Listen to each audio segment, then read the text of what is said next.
Hi good evening दोस्त sorry hi good morning दोस्तों, कैसे हैं आप सब। आई होप आप लोग बहुत अच्छे होंगे और आपकी पढ़ाई भी अच्छी चल रही होगी। Welcome to session, welcome to filler form. मैं अतुल कुमार आप सबका आज के सेशन में स्वागत करता हूँ। गुड मॉर्निंग पूजा, गुड मॉर्निंग साक्षी, गुड मॉर्निंग राधे राधे गुड्डू। आ जाइए सभी लोग।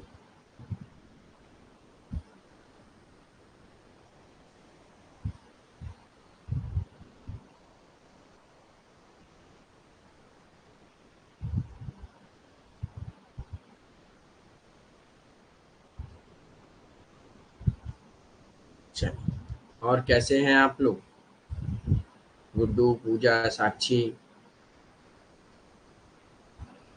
एक बार सभी लोग कमेंट बॉक्स में हाय हेलो लिख देंगे, जिससे कि आपकी अटेंडेंस मार्क हो जाएगी। और कंफर्म कर दीजिएगा। वॉइस, वीडियो, पीपीटी सबको क्लियर है। गुड मॉर्निंग जय श्री कृष्णा करिश्मा।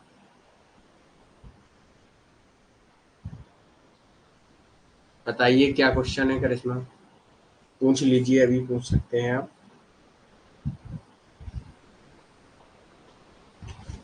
Okay sir, first world war 1914 से 1918, सेकेंड वर्ल्ड वॉर 1929 से 1945। ओके, वेरी गुड साक्षी, वेरी गुड। तो आपने पढ़ा है ना, चलिए अच्छा है। Good morning Pankaj.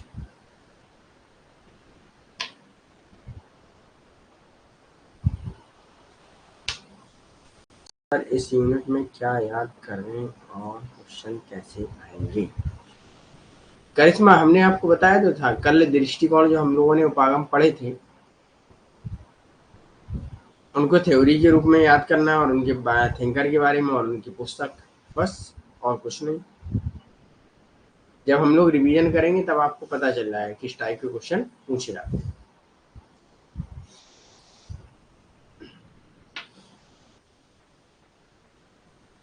बस वही याद करना है, उसके बारे में बकाया हम अच्छा रीजन वाले क्वेश्चन कराएंगे। ओके ओके करिश्मा, हो गया आपका क्वेश्चन का आंसर, क्या अभी भी डाउट है।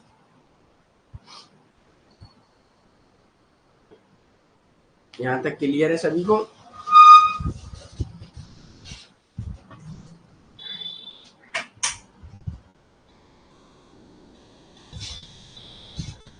Good morning Pankaj.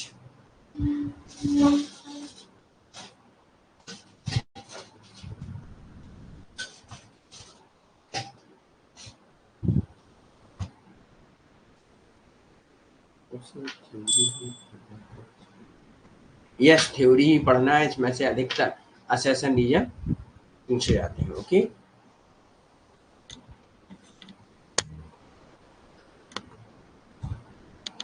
हाँ, जैसे हैंस मॉर्गन था, उसके 6 प्रिंसिपल है ना।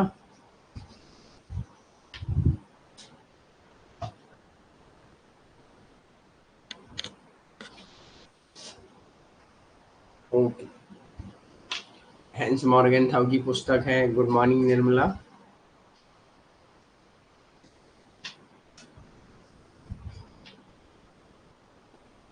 चलिए, तो आगे बढ़ते हैं, हम लोग अपने सेशन को स्टार्ट करते हैं। आज सेकेंड पार्ट होगा इंटरनेशनल रिलेशन के अप्रोच का। इसके बारे में हम लोगों ने ये सब कल देख ही लिया था। अगर किसी स्टूडेंट का डाउट हो तो अभी पूछ सकता है।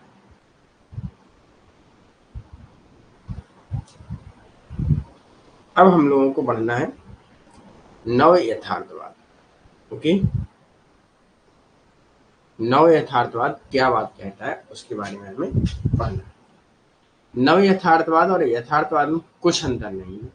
सिर्फ जो यथार्थवाद था वो एक स्ट्रक्चर वे में नहीं था, मतलब एक व्यवस्थित नहीं था, इसको इन्होंने व्यवस्थित कर दिया था। इसीलिए इसको हम किस नाम से भी जानते हैं, स्ट्रक्चरल रियलिज्म, अर्थात संरचनात्मक यथार्थवाद भी कहा जाता है। Good morning Muniya. तो याद रखिएगा, नव यथार्थवाद शास्त्रीय यथार्थवाद अर्थात जो हैंस मॉर्गन था वाला यथार्थवाद था जो हम लोगों ने कल पढ़ा था, उसे शास्त्रीय यथार्थवाद भी कहा जाता है।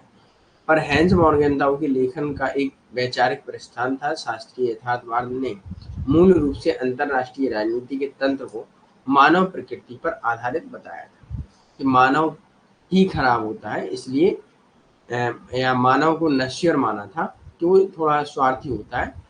इस बेस पर उन्होंने विचार दिए थे यथार्थवादी दृष्टिकोण के थिंकर। ओके, उन्होंने मानव प्रकृति के आधार पर या होने के रूप में समझाया और इसलिए विश्व नेताओं के अहंकार और भावनाओं के अधीन है कि जो अंतरराष्ट्रीय स्तर का जो भी जगत है वो किनके आधारों पर निर्धारित है कि जो नेता हैं देशों की, उनकी जैसी प्रवृत्ति होगी, उनकी जैसी प्रकृति होगी, वैसा व्यवहार वो करेंगे। लेकिन नव यथार्थवाद को संरचनात्मक यथार्थवाद कहते हैं, जैसा कि हमने बताया, जो क्या दर्शाता है कि सिद्धांत मुख्य रूप से अंतरराष्ट्रीय व्यवस्था की संरचनाओं के प्रभाव पर केंद्रित होता है।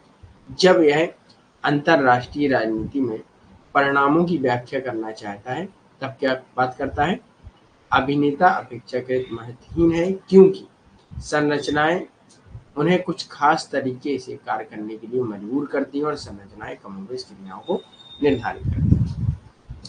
अब इनका कहने का मतलब ये है कि जो यथार्थवाद था, जब हम लोगों ने आदर्शवाद पढ़ा था तो उन्होंने मानव प्रवृत्ति को अच्छा समझा था, यथार्थवाद पढ़ा था तो उन्होंने मानव प्रवृत्ति को खराब समझा कि जिस पर जैसे नेता होंगे वैसा देश का या देश के द्वारा वैसी क्रिया प्रतिक्रिया होंगी। जैसे चाइना और पाकिस्तान के नेता को देख लिया जाए और भारत के नेता को देख लिया जाए तो अंतर है। अब लेकिन नव यथार्थवाद विचारधारा दृष्टिकोण, उपागम भी कहते हैं, तो इसमें क्या देखा जाता है कि अब देश कुछ सिद्धांतों के अनुसार चलता है, कुछ देश के प्रिंसिपल्स होते हैं, मोरलिटी होती है, उनके प्रिंसिपल थ्योरी के अनुसार चलते हैं विचारधाराएं, तो उन पे उनके बेस रहता है, मतलब एक स्ट्रक्चर वे में काम करता है। ओके, संरचनात्मक होता है और वहां कोई वो नहीं था। अब जैसे मान लीजिएगा हम लोग क्या मानते हैं, हम लोग एक गुड निरपेक्ष नॉन अलाइनमेंट मूवमेंट के तहत चलते हैं, जिसमें हम किसी देश में इंटरनल इंटरनल मुद्दों पर उसमें किसी भी प्रकार का इंटरवेंशन नहीं करेंगे, हस्तक्षेप नहीं करेंगे, है ना।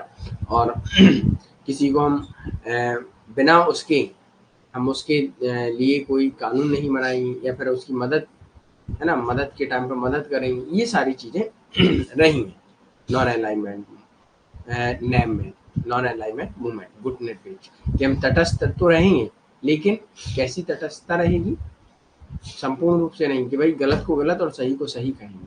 ओके, ये चीजें इसमें रही हैं। ओके, गुड मॉर्निंग पूजा सिंह, गुड मॉर्निंग विश्व जी। यस, करिश्मा कमोबेश, इसे हम लोग देख लेते हैं।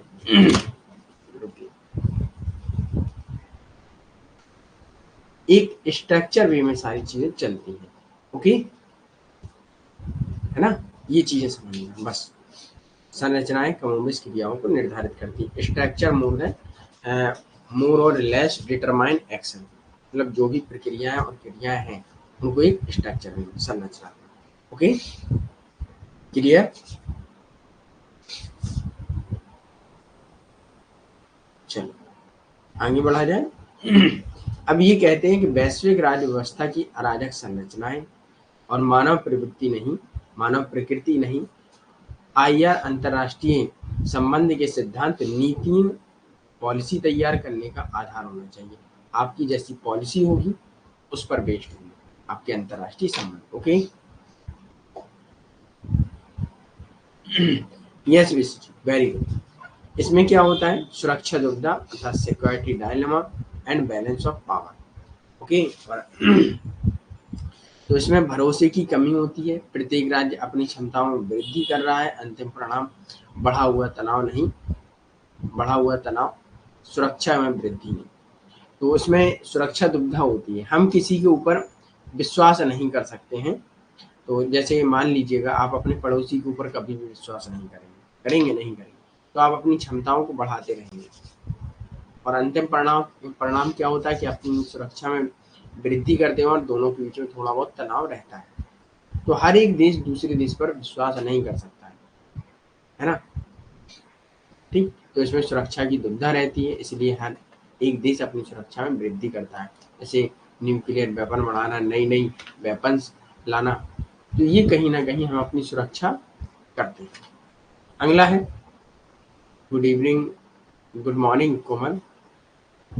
अच्छा गुड इवनिंग लिख रहे, चलिए कोई बात नहीं। सर हमें गूगल में नव यथार्थवाद की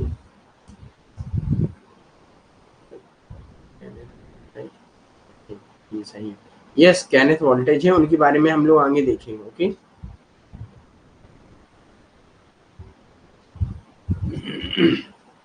है ना।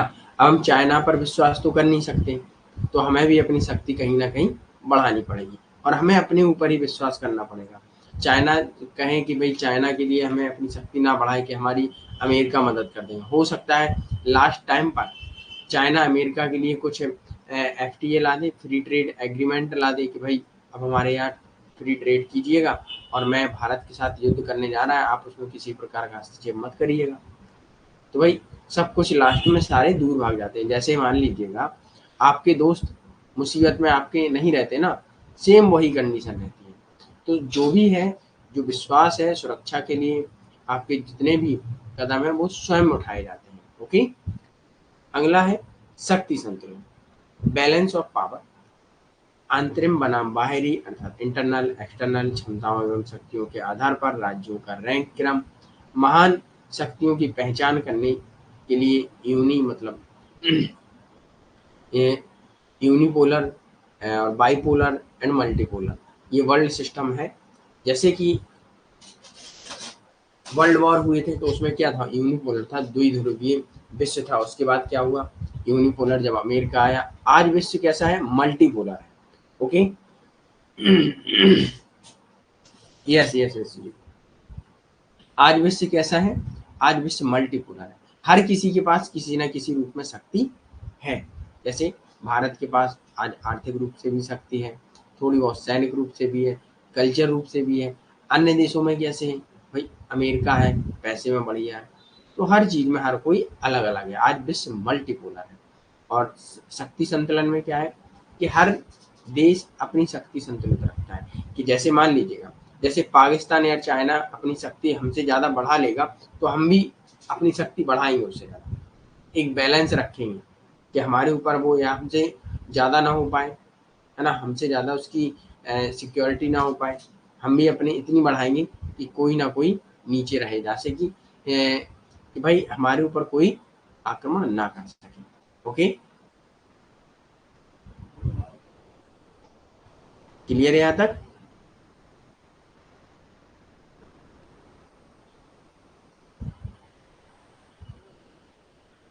एक बार थम्स अप दीजिए, उसके बाद हम लोग आगे बढ़ेंगे। एनार्किज्म स्ट्रक्चर, अराजक संरचनाएं हैं, है ना, वैसे व्यवस्था की अराजक तत्व मतलब दुश्मन। ओके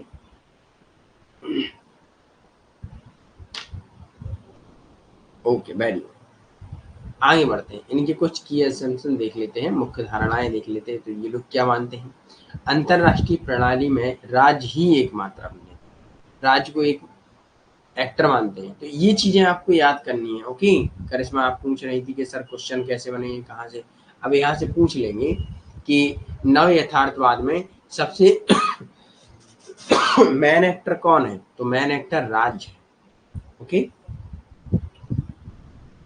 उनका तर्क है कि राज्य अंतरराष्ट्रीय अराजकता की व्यवस्था में मौजूद है और काम करते हैं।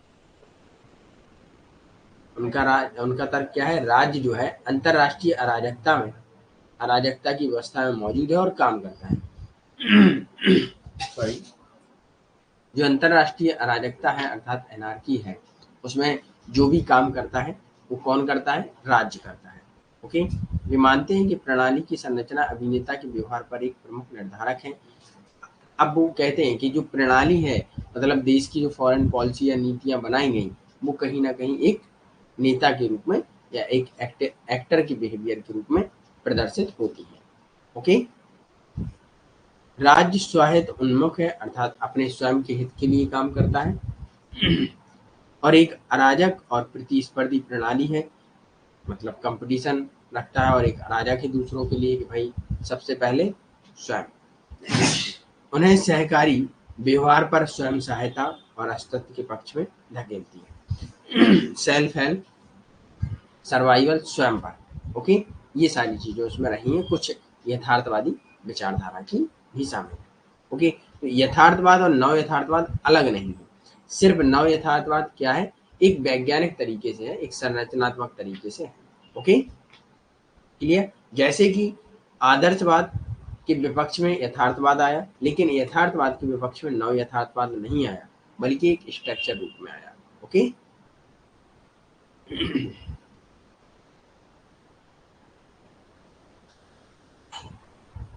चल,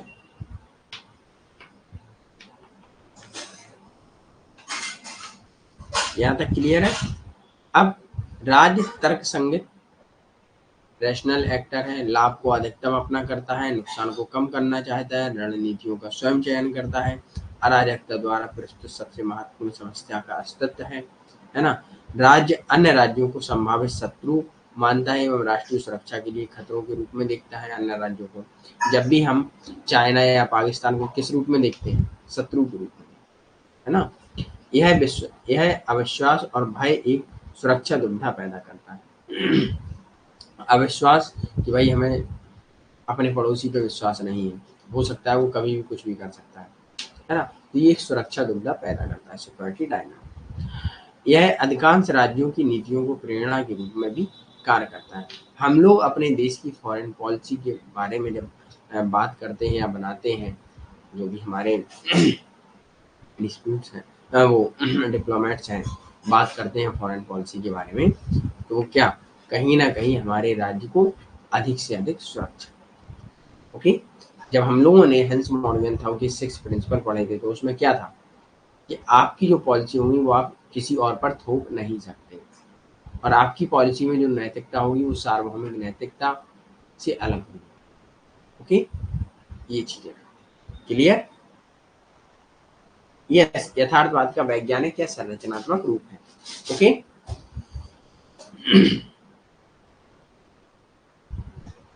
क्लियर।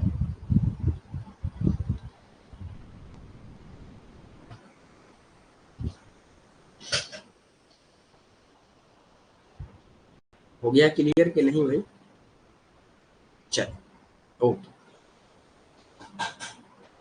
इसमें थिंकर याद रखिएगा, J Rousseau, the state of war. यह मानव स्वभाव नहीं बल्कि अराजक व्यवस्था है जो भय, ईर्ष्या एवं संदेह एवं असुरक्षा को बढ़ावा देती है। ये अपनी स्टेट ऑफ वॉर में लिखते हैं कि मानव स्वभाव नहीं बल्कि एक हमें अपने आप में डर रहता है।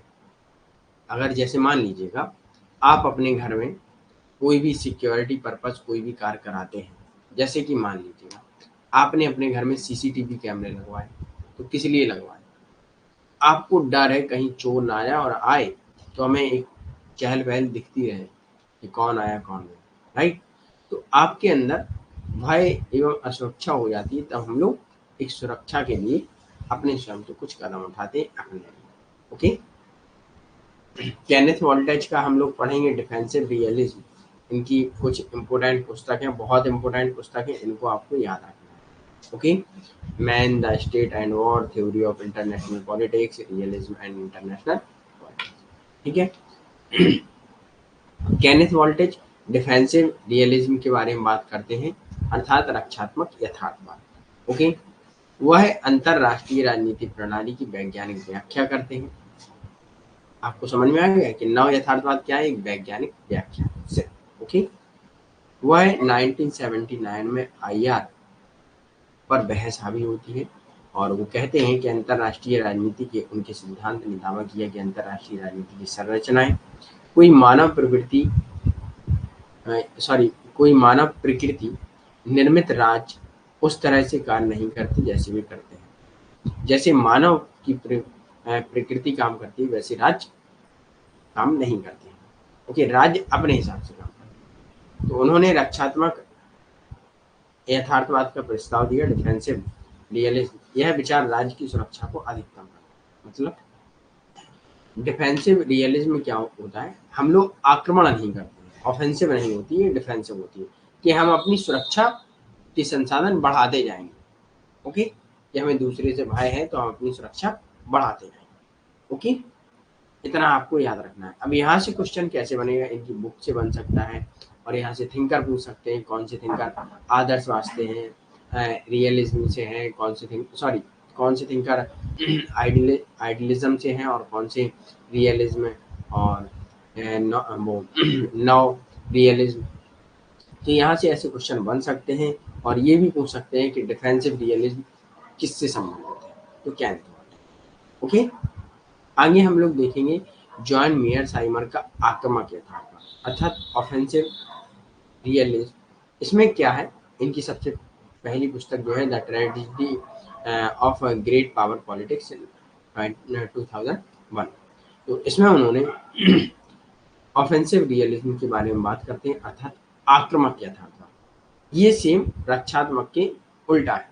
क्या है, यह अपने सिद्धांत को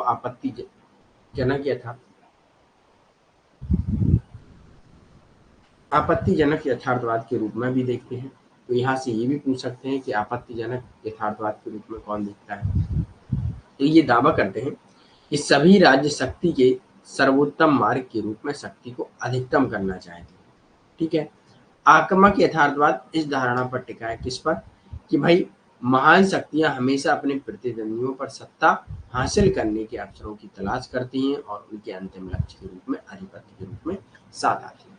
मतलब जो महान बड़े बड़ी शक्तियां हैं, अमेरिका है, ठीक है, और मान लीजिए चाइना है, कभी अगर देखें चाइना अगर जैसे ही उसे पाकिस्तान पर आक्रमण या मान लीजिए अपनी शक्ति जमाने का रास्ता मिलेगा या मान लीजिएगा एक अच्छा समय मिलेगा तो वो तुरंत अपना काम करेगा, है ना। मतलब सिर्फ उन्हें एक अवसर, एक चांस चाहिए कि हम दूसरे पर आक्रमण करें और अपनी सत्ता जमा लें। और आज के टाइम में अगर आपको पता होगा श्रीलंका का हम्मन टोटा वो, है ना, तो चाइना क्या करता है, आज दूसरे तरीके से दूसरे देशों को अपनाता है, मतलब दूसरों पर अपनी सत्ता जमाता है। कैसे, पहले उसे पैसा देगा और उस पर फिर 99 का लीज पर लेगा, फिर उस पर कब्जा कर लेगा। जब नहीं दे पाएंगे तो फिर क्या होगा, उसे वो खरीद लेगा, है ना। तो ऐसी चीजें हैं। इसीलिए जॉन मेयरसाइमर कहते हैं आज जो भी बड़ी बड़ी शक्तियां हैं, महान शक्तियां हैं, यूएसए है ना, कई शक्तियां हैं, तो ये लोग क्या करते हैं, सिर्फ मौके की तलाश में है कि हमें कौन सा देश पर आक्रमण करें और उसे अपना लें। बस एक गोल्डन चांस चाहिए उन्हें। भाई जैसे मान लीजिएगा आपको एक गोल्डन चांस चाहिए कि हम किस दोस्त को, किस अपने फ्रेंड को अपने कब्जे में कर सके कि वो हमारी सारी बात माने, है ना। सेम वैसा। ओके, ये क्लियर हुआ। एक बार थम्स अप दीजिए, अगर किसी स्टूडेंट का कोई डाउट हो तो पूछ लीजिए। यस,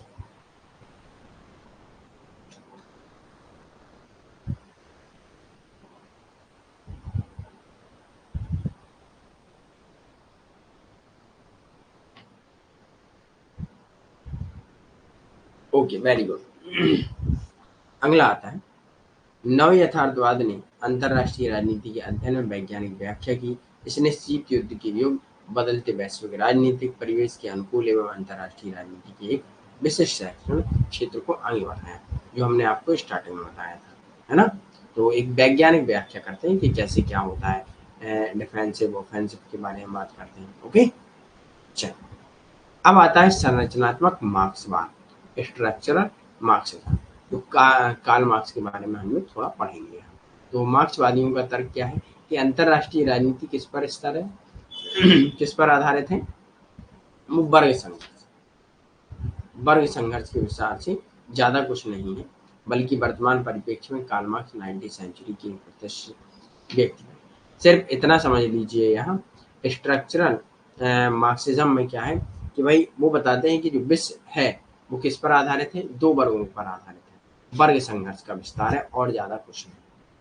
तो संघर्ष है विश्व स्तर पर, है ना, एक इंटरनेशनल लेवल पर। तो वो क्या है, कुछ बुजुर्गा वर्ग है और कुछ सर्वहारा वर्ग है ना, कुछ कैपिटलिस्ट क्लास एंड कुछ श्रमिक। इन दोनों के बीच संघर्ष हो रहा है, इसी वजह से चल रहा है। तो वो ऐसे मानते हैं कि भाई जैसे मान लीजिएगा अगर चाइना इंडिया पर हमला करे तो वो कहेंगे कि भाई चाइना पूंजीपति है इसलिए इंडिया का शोषण करने के लिए काम कर रहा है ना, तो ऐसी बात करते हैं, ये और कुछ नहीं करते हैं। एक वर्ग संघर्ष को भी विश्व स्तर पर मान देते हैं। क्लियर। अब आगे आते हैं यथार्थवाद उदारवाद की तुलना में मार्क्सवाद का दृष्टिकोण क्या है, उसे हम लोग थोड़ा देखें। अंतरराष्ट्रीय संबंध बहुत अपरिचित है क्योंकि यह एक वैश्विक पूंजीवादी व्यवस्था की संरचनाओं के महत्व और परिणामी असमानता पर टिका है। ओके। और मार्क्सवादी सिद्धांत न केवल पूर्व एवं वर्तमान साम्यवादी देशों को बल्कि समग्र रूप से अंतरराष्ट्रीय व्यवस्था को भी प्रभावित करते हैं। तो मार्क्स भी कहीं ना कहीं मार्क्स का भी विचार सही है। मार्क्स ने बताया है कि विश्व के आधार पर देखा जाए तो क्या है, सिर्फ शोषण है ना। अंतरराष्ट्रीय संबंध के बारे में हम लोग पढ़ते हैं, हर एक दृष्टिकोण से अलग अलग है, और देखा जाए तो सारे दृष्टिकोण भी अपना लिए जाए तो हम लोग थोड़ा थोड़ा समझेंगे, है ना। हर एक दृष्टिकोण अपने आप में पूरा भी नहीं है ना। तो ये वैश्विक पूंजीवादी व्यवस्थाओं की रचनाओं के महत्व एवं प्रणाली की असमानता पर टिका है। मतलब देखा जाए मार्क्सवादी दृष्टिकोण क्या कहता है कि जो पूंजीवादी व्यवस्था है उसकी जो संरचना थी, उसकी जो व्यवस्था थी, उसे सही से नहीं बनाया गया है, इसलिए असमानता है लोगों में क्या, देशों में भी है असमानता। जब हम लोगों ने डिपेंडेंसी थ्योरी पढ़ी थी तो क्या था, कुछ गरीब देश थे, कुछ अमीर देश थे, तो उन पर वो निर्भर थे, उनका शोषण भी कर रहे थे। कैसे कर रहे थे, रॉ मटेरियल सस्ता ले रहे थे, है ना, और श्रमिक भी सस्ते ले रहे थे, और उन्हीं को अपना प्रोडक्ट महंगा बेच रहे थे। राइट। क्लियर।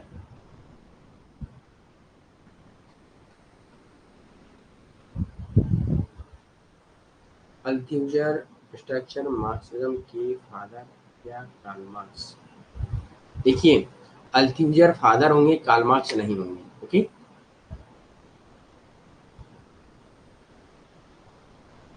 क्लियर है यहाँ तक।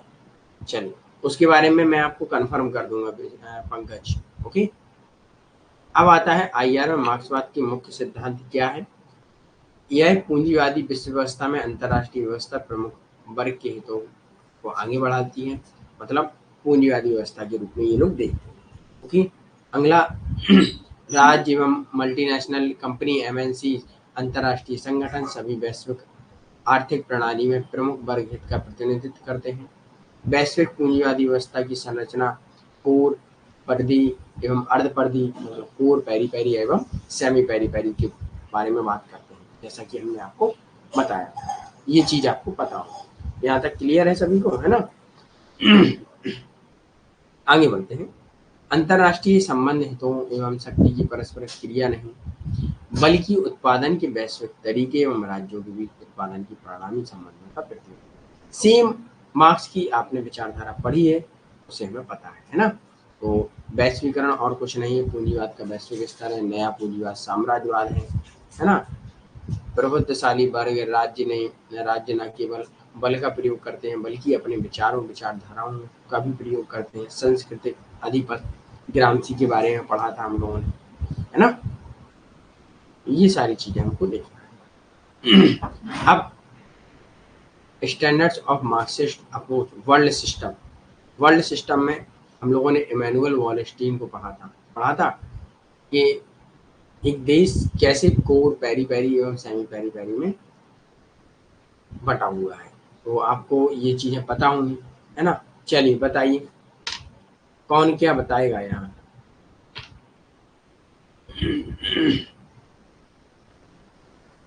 वर्ल्ड सिस्टम थ्योरी में कोर में कौन से कंट्री है, सेमी पेरी पेरी में कौन से हैं, और पेरी पेरी में कौन से हैं। ये हम लोगों ने कंपैरेटिव में पढ़ा था। वॉल स्टील की थ्योरी है ये वर्ल्ड सिस्टम। चलिए आंसर कीजिए।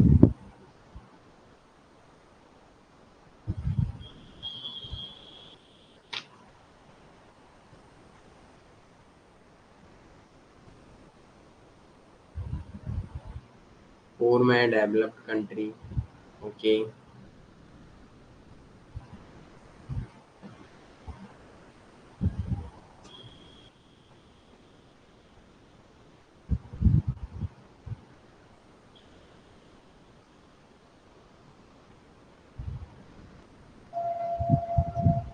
Yes Sakshi, okay.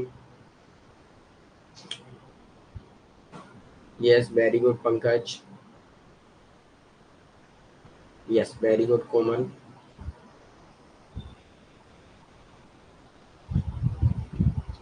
Very good करिश्मा।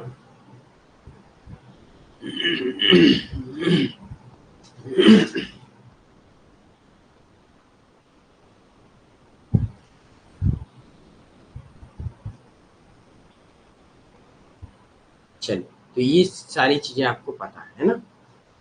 पूर्व में क्या है, ये इनसे इनमें भी प्रोडक्ट बेचते हैं, ठीक है, सेमी पेरी पेरी में एंड पेरी पेरी में, ठीक है, अपने प्रोडक्ट बेचेंगे। और ये इनसे क्या लेते हैं, चीप लेबर भी लेते हैं, इससे भी लेते हैं, इससे भी लेते हैं, और इससे रॉ मटेरियल भी लेते हैं, है ना, इनसे भी लेते हैं और इनमें बेचते हैं। सेमी पेरी पेरी में भारत जैसे देश आते हैं, तो ये क्या करते हैं, इनमें अपने प्रोडक्ट भी बेचते हैं, इनसे रॉ मटेरियल एवं चीप लेबर भी लेते हैं, है ना, और इनमें भी अपने प्रोडक्ट बेचते हैं। मतलब ये इन पर थोड़ा बहुत निर्भर है, लेकिन दोनों से व्यापार करते हैं। ओके, जैसे भारत की हमने आपको बताया था, बजाज है, हीरो है, होंडा है, ये सारी बाइक जाती है, एवं भारत का कॉटन भी जाता है अमेरिका में। देखा जाए तो हम लोग एक्सपोर्ट भी करते हैं, सब्जियां भी करते हैं, और कपड़े, खादी, है ना, ये सारी चीज़ें हम लोग करते हैं। ओके, ये चीज़ें आपको पढ़ना है, ये चीज़ें हमने आपको ऑलरेडी बताई थी। कंपैरेटिव पॉलिटिक्स में साम्राज्यवाद के सिद्धांत एवं निर्भरता सिद्धांत से निकटता से जुड़ी है। वॉलस्टीन का तर्क है कि सामाजिक दुनिया की सभी संस्थाएं लगातार बनाई और फिर से बनाई जा रही हैं, इसीलिए किसी भी विश्व व्यवस्था का अनिवार्य रूप से एक आरंभ और एक अंत नहीं है। हर कोई एक दूसरे पर निर्भर है, और इसका कोई आरंभ भी नहीं और अंत भी नहीं। ये हमने आपको बताए थे, है ना, तो ये चीज़ें आपको याद रखनी है। ओके, निर्भरता सिद्धांत एजी फ्रैंक के बारे में भी हमने आपको पढ़ाया था। वर्ल्ड सिस्टम थ्योरी से वैचारिक रूप से ये जुड़ा हुआ है। तो इसमें क्या है, सेम उसमें यही चीज़ें हैं कि एक दूसरे पर सब टिके हुए हैं, है ना। ओके, तो भाई एक हर एक देश अपना सैटेलाइट बनाए, है ना, हर एक वर्ल्ड मेट्रोपोलिस जो सिटीज़ हैं वो अपना एक सैटेलाइट बनाए, और हर एक सैटेलाइट अपना मेट्रोपोलिस सिटी बनाए, है ना कहीं एक दूसरे पर निर्भर है। क्यों निर्भर है, क्योंकि एक दूसरे से कुछ ना कुछ तो हासिल है ना। ये चीज़ें आपको याद रखनी है। जैसे कि, और निर्भरता आवश्यक भी है, क्योंकि फिर हमें चीप लेबर कहाँ से मिलेंगे, रॉ मटेरियल कहाँ से मिलेंगे। जैसे मैंने आपको बिहार का एग्जाम्पल दिया था, है ना, वहाँ उन एरियो में विकास नहीं किया जा रहा है जहाँ लेबर है, क्योंकि फिर लेबर मिलना भी बंद हो गया है ना। दुबई जैसा हाल होगा कि भाई और देश से, दूसरे देश से हमारे यहाँ आए, जैसे दुबई में जाते हैं blue collar, white collar, pink collar, सब जाते हैं। ओके, ये चीज क्लियर। अब ग्रामसी का आधिपत्य, हेजिमनी, कल्चरल हेजिमनी, इनकी प्रिजन नोटबुक जो पुस्तक है, इसमें इन्होंने अपना ये कॉन्सेप्ट दिया है। तो कल्चरल हेजिमनी क्या होती है, इसके बारे में आप लोग आंसर कीजिएगा। यस, वेरी गुड साक्षी। हेजिमनी क्या है ग्रामसी के अनुसार, चलिए बताइए। यस, एक दूसरे से जुड़ी हुई है।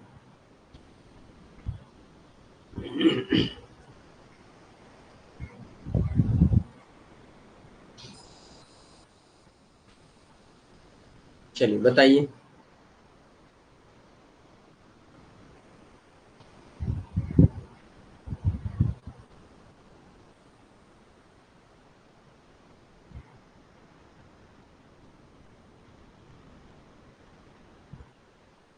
संस्कृति को बचाना,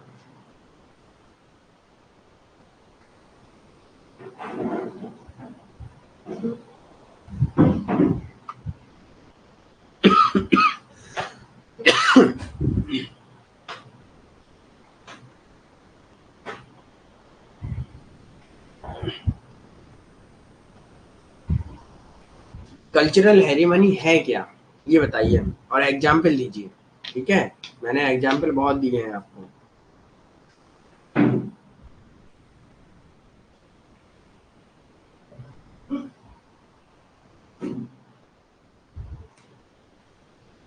बताइए, आंसर दीजिए।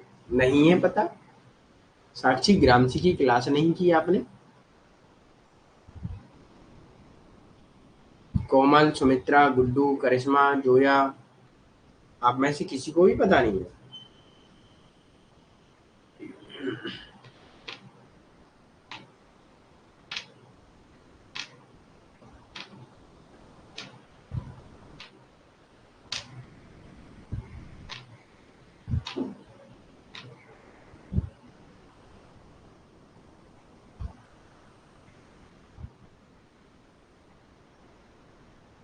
यह सांस्कृतिक अधिपत।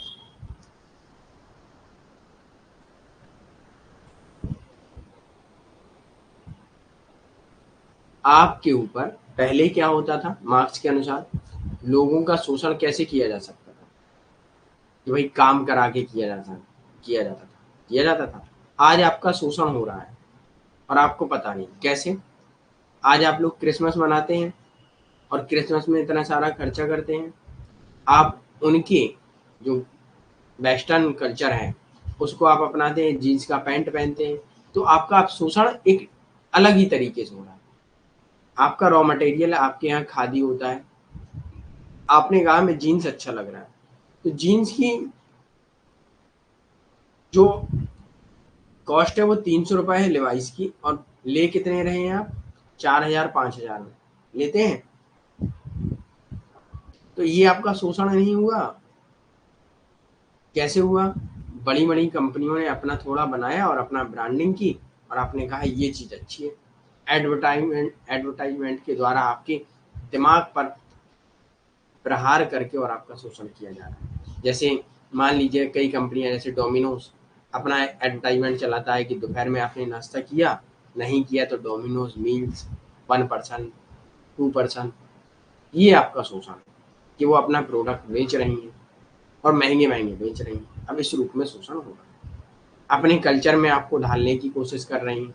जैसे कोई दिवाली है या शादी है तो वो कहती हैं, एडवर्टाइजमेंट इतना करते हैं कि आपको ऐसे करना चाहिए चीजें। भाई हमारा ही त्योहार, आप हमें ही बताइए कि कैसे करना चाहिए। यही शोषण। ओके। यस, न्यू ईयर मनाते हैं।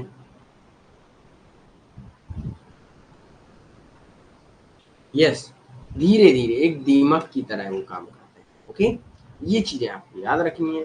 संस्कृतियों को अपना मान लिया जाता है ना। आधिपत्य शक्ति का तीसरा आयाम है, यह निर्मित सहमति है। शोषित वर्ग द्वारा प्रभुत्व वर्ग की नैतिक, राजनीतिक एवं सांस्कृतिक मूल्यों को अपना लिया जाता है। ओके, उनकी हम संस्कृति अपना लेते हैं, है ना। तो ये आधार एवं अधिसंरचना के बारे में भी बात करते हैं, सुपर स्ट्रक्चर। ओके, अंतर्राष्ट्रीय संबंधों में वैश्विक अधिरचना को नियंत्रित करने वाली प्रमुख पूंजीवादी शक्ति राज्य में अधिपत्य प्रकट होता है एवं वित्तीय बाजार, वैश्विक व्यापार। अगले आते हैं रॉबर्ट डब्ल्यू कॉक।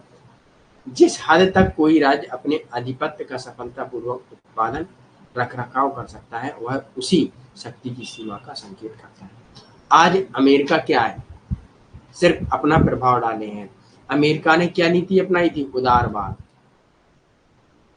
तब यूएसएसआर ने उदारवाद अपनाया था। क्यों अपनाया था?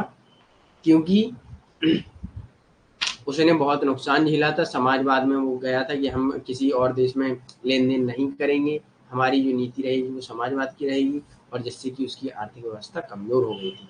तब उसने जाके उदारवाद विचारधारा को अपनाया था। और अमेरिका ने क्या प्रचार किया था कि हम जीत गए। रियल में अमेरिका कभी जीता ही नहीं था। सिर्फ यूएसएसआर ने उदारवाद अपना लिया था और अमेरिका ने प्रचार कर दिया था, है ना। ये चीज थी।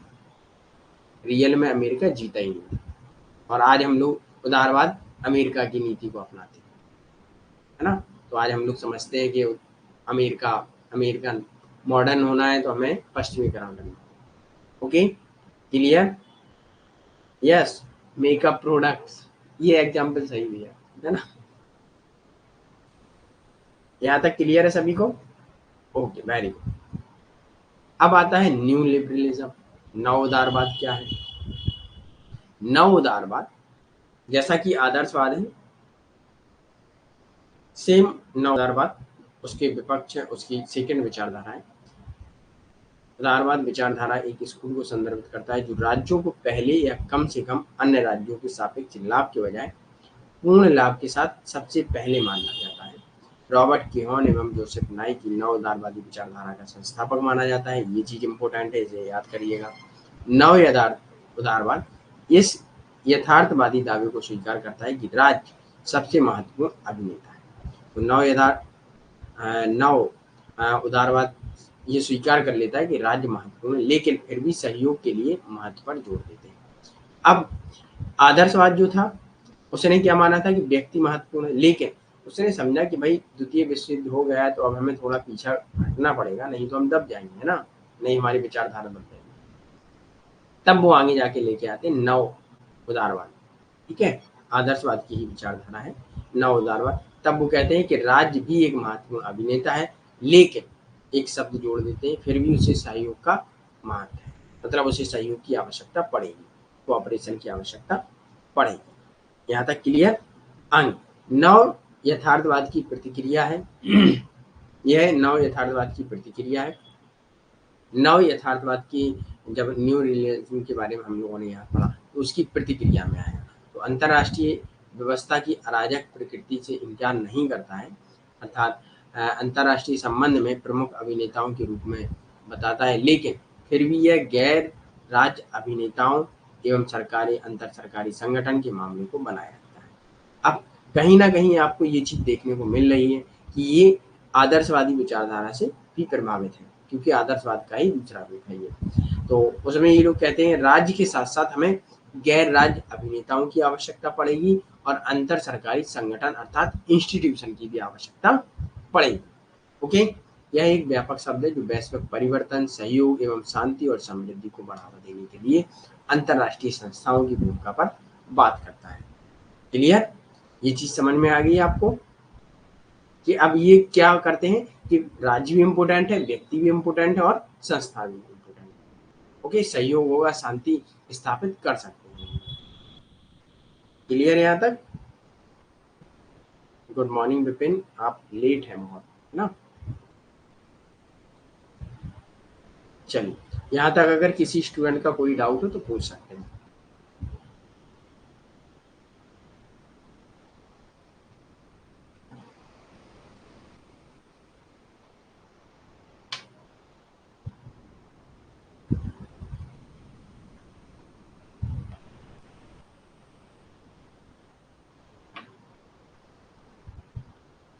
गुड मॉर्निंग प्रिया शर्मा, आप भी लेट हैं।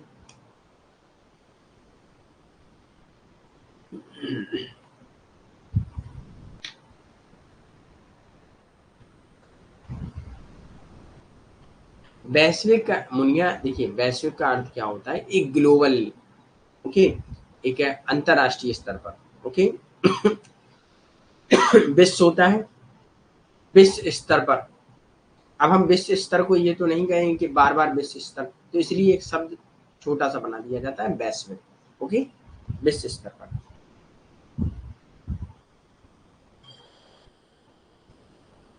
प्रिया शर्मा क्लास टाइम पर स्टार्ट है। ओके, तो अभी आपका स्टार्ट हुआ है, तो अब आप रिकॉर्डेड देखिएगा। ओके,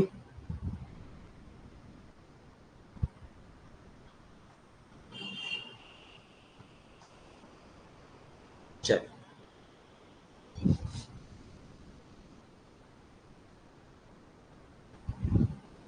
ये चीज क्लियर हुई सभी की? यहाँ किसी का कोई डाउट तो नहीं है?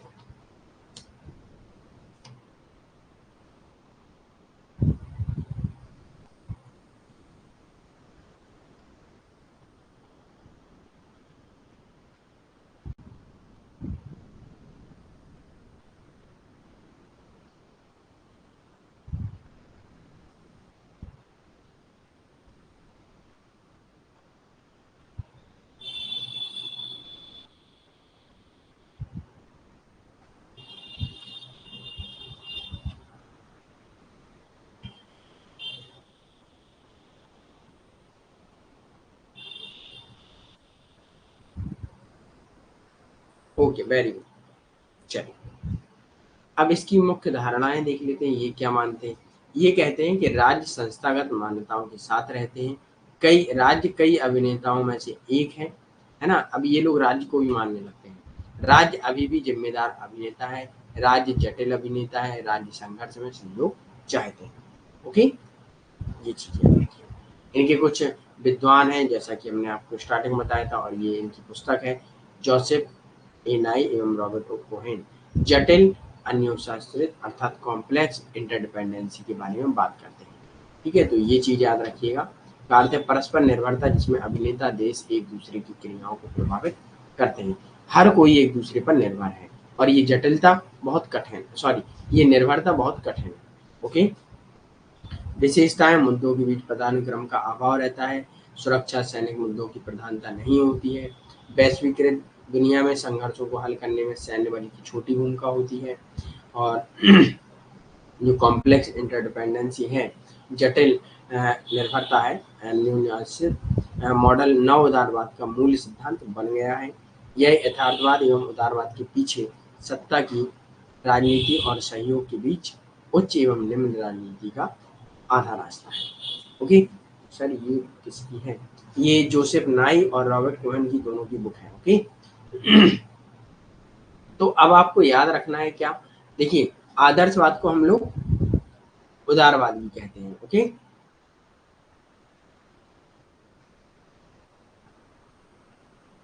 है ना, याद रखिएगा। तो अब ये लोग क्या कहते हैं, नवोदारवादी थिंकर, के जो मुद्दे हैं, है ना, जो मुद्दे हैं, इश्यूज हैं, उनकी कोई हायरार्की नहीं है। हो सकता है वो किसी और संबंध में हो, है ना, हो सकता है वो सेना के संबंध में हो, जरूरी नहीं है कि सुरक्षा सैनिक मुद्दों की प्रधानता है। ओके, वैश्विक दुनिया में संघर्षों को हल करने के लिए सेना भी आवश्यक है।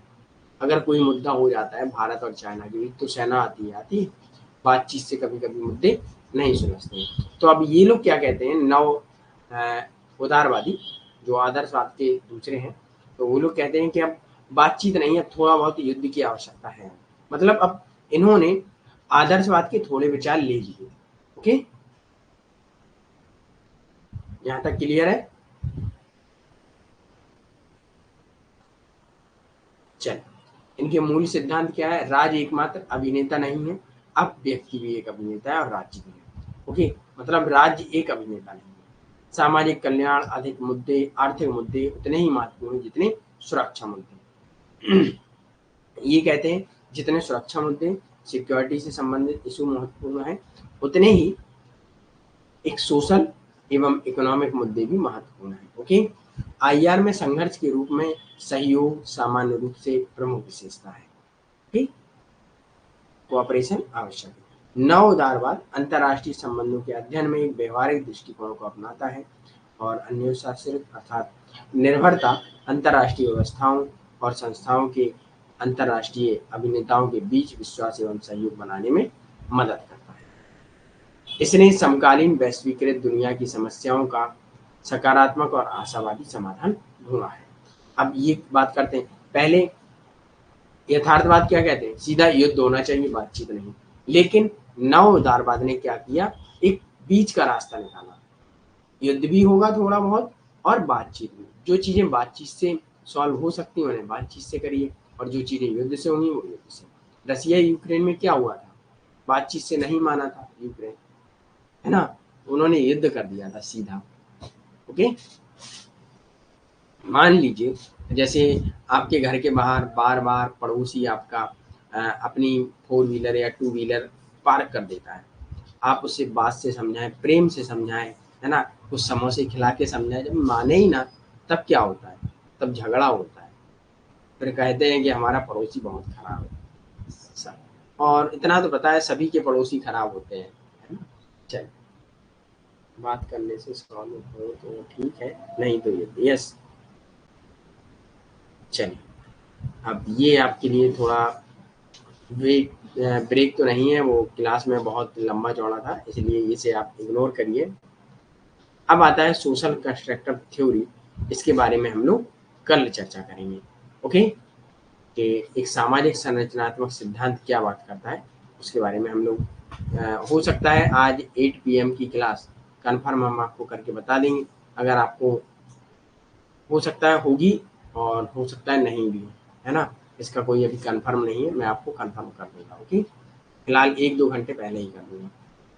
ओके, अब हम लोग कल जो पढ़ेंगे या शाम के पढ़ेंगे सोशल कंस्ट्रक्टिव थ्योरी, सामाजिक संरचनात्मक। तो इसमें बात करते हैं क्या कि एक जैसे व्यक्ति का व्यवहार होता है, व्यक्ति का नेचर, वैसे ही एक समाज जैसे बना है, वैसे ही एक वो अंतर्राष्ट्रीय संबंध भी बनते हैं। तो इसके बारे में अभी हम लोग पढ़ेंगे। अच्छा, MS धोनी तो देख लीजिएगा फिर, है ना? इतनी मेहनत करो कि एक दिन आपका स्कूल आपको मुख्य अतिथि के रूप में आमंत्रित करे, है ना?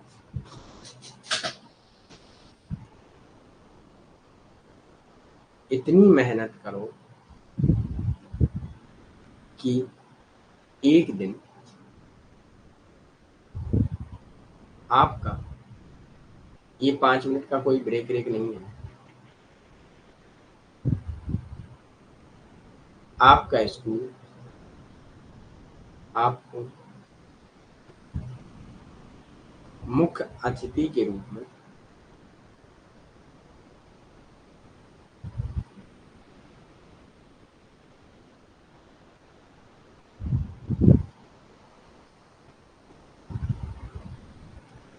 आमंत्रित करें। तो मेहनत हमें इतनी करनी है कि हमें JRF लाना है, और फिर जिस कॉलेज में हमने MA किया है वही कॉलेज वाले कहेंगे ये हमारा होनहार छात्र है, और जिस दिन आप प्रोफेसर बनेंगे तब कहेंगे कि हाँ ये, है ना? मेहनत इतनी करनी है, पढ़ना है, और चीज़ें जितनी पढ़ाई जाए उनका बार-बार रिवीजन करते रहिए। उनसे आप क्वेश्चन खुद जनरेट करिएगा। ओके, जो शब्द समझ में नहीं आ रहा है उसे पूछिएगा, और उसका एक काम करिएगा, नेट पर उसे सर्च करिएगा तो उसके और अर्थ मिलेंगे आपको। ठीक है, कि एनटीए भाई क्या खेल कर सकता है आपके साथ, ये सारी चीज़ें रहेंगी। ओके, मैंने बहुत सारे मोटिवेशन कोड दिए हैं।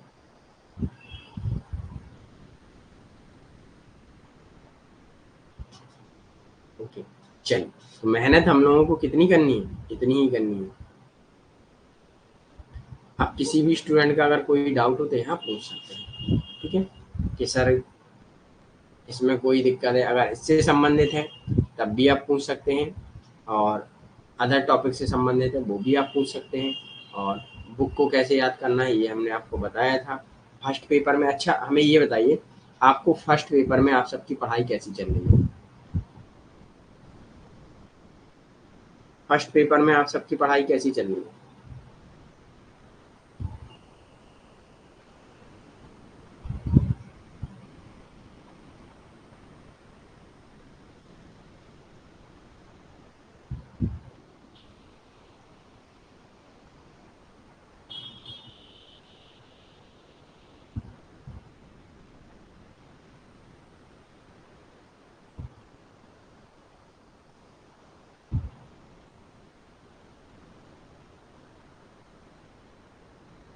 फर्स्ट का रिवीजन ही करना है सर, फर्स्ट पेपर की 3 यूनिट कंप्लीट है वाली, किसी भी आसान।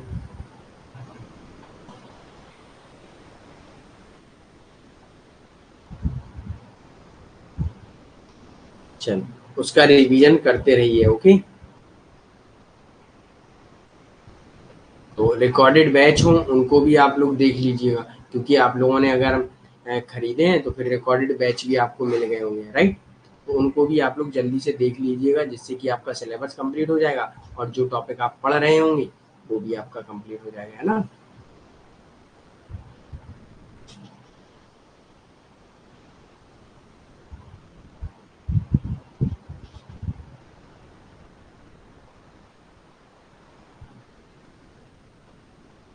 देखिए साक्षी, 2 पेपर हैं, यही तो है वही तैयारी का टाइम। टाइम नहीं होता है, क्योंकि 2 घंटे ये और वहाँ 3 घंटे, ये 5 घंटे खत्म, और 5 घंटे देख के थकावट, टोटल 10 घंटे मान लीजिएगा, और फिर रिवीजन करना, हो जाता है काम। ठीक है, यही मेहनत का टाइम है, तो मेहनत अभी करना है ना, नहीं तो ये ठान लीजिए बाद में करना हो तो फिर अभी मत करिएगा, है ना? ओके मिस्टर जी, तो हाल सबका यही है, आप लोगों का अलग से नहीं है।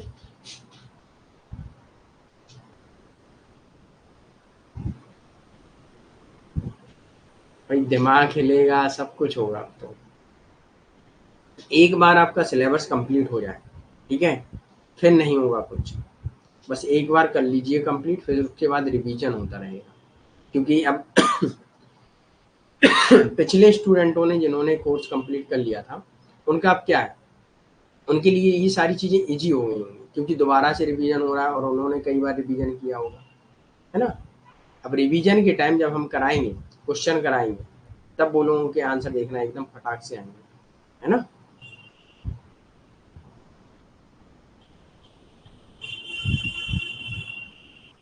देखिए जीरो कोई नहीं है साक्षी, ठीक है, जीरो हर कोई है और हर कोई जीरो नहीं है।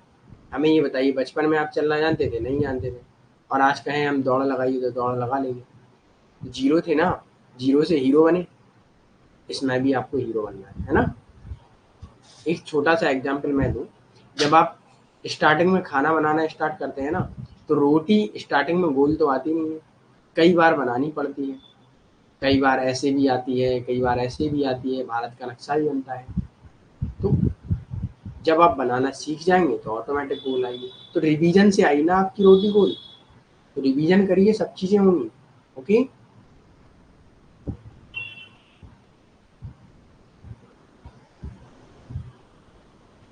हाँ तो वो तो लगता ही है ना।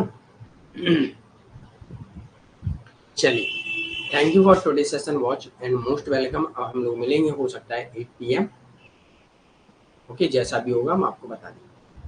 चलिए, ओके बाय। सर हम पेपर फर्स्ट पढ़े तो पेपर सेकंड छूट जाता है, दोनों साथ नहीं कर पाते। दोनों साथ तो करना पड़ेगा अब कैसे भी। खाना और पढ़ाई में अंतर नहीं है, कोई भी नहीं है, ठीक है, समझिएगा उन चीज़ों को, है ना। ओके।